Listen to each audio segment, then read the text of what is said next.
Hi everyone, it's Jenny here to welcome you all to a look ahead. We begin with a look at a couple of news stories, but first a word from our sponsor. We invite you to plan now to come embrace the fun at Bryden Farm, where the tea is always on and the coffee's not far behind. Call ahead though, you can reach us at 90290707770. Jenny here with a look ahead at a few news stories making headlines this week. First, let us look at something fishy and see how the recent approval of a fishway in Windsor, Nova Scotia, paves the way to twinning Highway 101. A major step forward has been reached in the long-anticipated twinning of Highway 101. Approval of a new fishway project has officially cleared one of the final environmental hurdles, allowing the highway expansion to move ahead. For years, plans to twin Highway 101 have been in the works, with the goal of improving safety, reducing congestion, and making travel more efficient for drivers across the region. But like many large infrastructure projects, progress depended on protecting the natural environment, especially local waterways that are home to important fish populations. That's where the fishway comes in. A fishway is a specially designed passage that allows fish to safely navigate around man-made barriers, helping maintain natural migration routes. With this approval, officials say the design will both protect aquatic ecosystems and support the highway expansion. For commuters, this is welcome news. Twinning the highway is expected to lead to smoother traffic flow, shorter travel times, and improved safety along one of the province's key routes. Construction timelines will depend on final planning and contracting, but this approval signals that real progress is finally underway. This next news story is about how Canada may be getting more crude. In light of recent happenings in, and with, Iran, Canada is turning to Newfoundland for oil as global supply uncertainty rises, continuing to affect energy markets. With disruptions in international supply chains and ongoing geopolitical tensions in oil-producing regions, leading Canadian refineries looking closer to home for reliable sources of crude oil. Newfoundland and Labrador has been producing offshore oil for decades through major projects like the Hibernia, Hebron, and White Rose fields. These projects have made the province a key part of Canada's domestic oil supply, and now that role may become even more important. One project getting a lot of attention is the Bay du Nord offshore oil project, located about 450 kilometers east of St. John's. The project has been moving through regulatory steps and agreements, and if it moves forward, it could become one of the largest new offshore oil developments in Canada in many years. Supporters say developing more offshore oil in Newfoundland could improve Canada's energy security, create jobs, and generate significant revenue for both the province and the country. It could also reduce the need for Canada to import oil from overseas.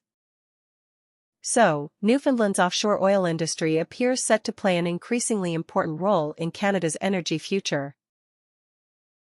Seems our news this week goes from something a little fishy to crude. To our next story that crowns Easter as a sacred holiday, even when King Charles refused to participate. Calls for King Charles III to abdicate are gaining attention following controversy over his participation in Ramadan events and his decision not to deliver a public Easter message, one of Christianity's most sacred observances. For many Christians, Easter is not just a seasonal event. It is the central celebration of their faith. The absence of a message from the monarch, who serves as Supreme Governor of the Church of England, has raised concerns among faith leaders and believers about whether he is fully honoring his spiritual responsibilities. The debate intensified when an Irish cleric publicly called for King Charles to consider abdication. He argued that a sovereign who does not visibly recognize key Christian observances risks weakening the spiritual foundation of the monarchy. His comments quickly spread online, fueling discussions about the role of faith in leadership. This controversy is also part of a broader context. In countries like Canada, some new federal laws have been criticized for limiting or discouraging the public display of Christian and other religious symbols, as well as teachings drawn from sacred texts. Observers suggest that these cultural and political pressures may be influencing leadership decisions within the Crown's Commonwealth representatives. There has even been speculation that Canada's Governor-General may be considering stepping down, though no official confirmation has been made. Some commentators believe these debates around faith and public leadership could be contributing to this uncertainty. Ultimately, this is more than a single Easter message. It raises deeper questions about faith, leadership, and the role of the monarchy in a changing world. Remember, you can find these news stories on our blog at countryaradio.com. Hi, it's Michelle here with a look ahead at community events for Monday, April 6th through Sunday, April 12th. While Monday is a quieter day, there's a full week of community events and activities happening across Nova Scotia. Starting on Tuesday, April 7th, a portion of Miller Point Peace Park in Lunenburg will be temporarily closed for trail construction.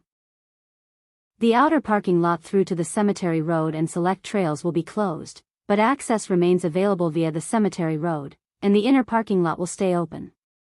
Please follow posted signage and plan your visit accordingly. On Wednesday, April 8th, join your neighbors at the Bear River and Area Community Health Clinic for Seniors Day from 1 to 3 p.m. Enjoy coffee, conversation, and a welcoming community atmosphere. Everyone is invited, and refreshments will be provided. Also on April 8th, the Genealogy Coffee Club takes place at the Odell House Museum in Annapolis.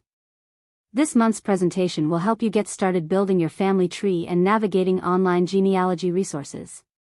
Thursday, April 9th is a busy day. Reservations open for Ellenwood Lake Provincial Park for the 2026 camping season, so be sure to book early if you have a favorite site. That evening, from 6 to 8 p.m., Halifax Planning and Development is hosting a Main Street Visioning workshop at Acadia Hall in Lower Sackville. Residents and business owners are invited to share ideas to help shape the future of Sackville Drive. Also on Thursday, Sugar House Ceramic Company in Kentville is hosting a creative evening art drop-in. Bring your sketchbook, paints, or other creative projects and enjoy a relaxed night with fellow local artists. On Friday, April 10th, head to the Royal Canadian Legion in Kentville for Chase the Ace. The draw takes place at 8:45 p.m., with tickets available at the bar until 8:30. You don't have to be a member to play, and you don't have to be present to win. Saturday, April 11th is packed with events. The Yarmouth Flea Market takes place at the Royal Canadian Legion Branch 61 from 9 a.m. to 12 p.m., offering plenty of bargains and local finds. Also on Saturday, Seedy Saturday will be held at the Clare Veterans Centre in Saulnieville. It's a great opportunity to explore seeds, gardening ideas, and connect with fellow plant lovers. In Bridgewater, the Lunenburg County Lifestyle Center is offering a free women and girls swim from 4 to 5 p.m. All ages are welcome to drop in and enjoy the pool. Throughout the weekend, April 11th and 12th, Maritime Motion is hosting a pool fundraiser in support of the Annapolis Community Pool. Donations start at $10, and all proceeds go towards supporting this important community space.